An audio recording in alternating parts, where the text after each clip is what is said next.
Started the group a few months after I got into real estate full-time.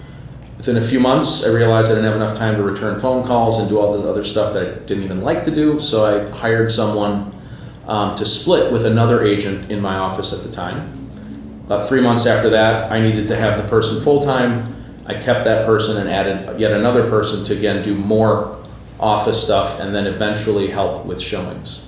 Over the years, I've added people within the same sphere that the original two people were in, but it's just grown. So one of my original two people helped me with showings. Well, now I have 8, 9, 10, depending on how you number them, sales agents that help with showings. And then I have 8 or 9, 10, again, depending on how you consider part-time people that do office work. And I just basically, my thought pattern was, I don't want to do this. I don't have time to do this, therefore I'm going to hire someone to do this. And a lot of agents ask me all the time, well, how do you justify the expense, or weren't you scared of spending money before you had it? And my answer usually is yes, a little, but I always trusted that if I hired correctly, that person I hired would more than make up for what I was paying them, and also allow us as a group to do a better job for our clients and to do more business. I rebranded to the MG group so as to take my name out of the group,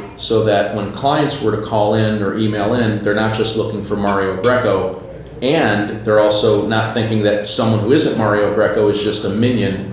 I wanted to foster trust in the group concept and also the people within the group. So for the past year and a half, almost 2 years, we've been the MG group, and it's worked really well.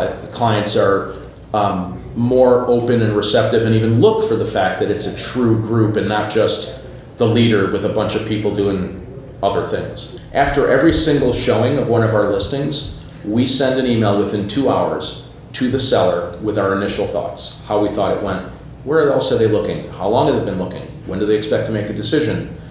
And that goes to the entire group, all the salespeople, including the part-timer, including the scheduler, including Marissa who does social media.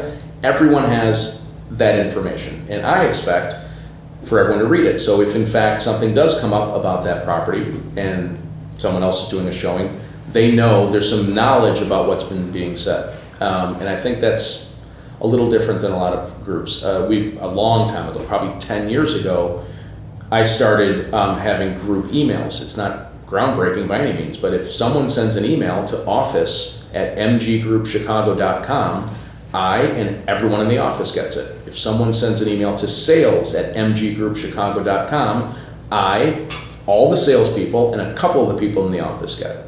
Same goes with the marketing email, and a land email, and a buyer's email. So we're constantly connected.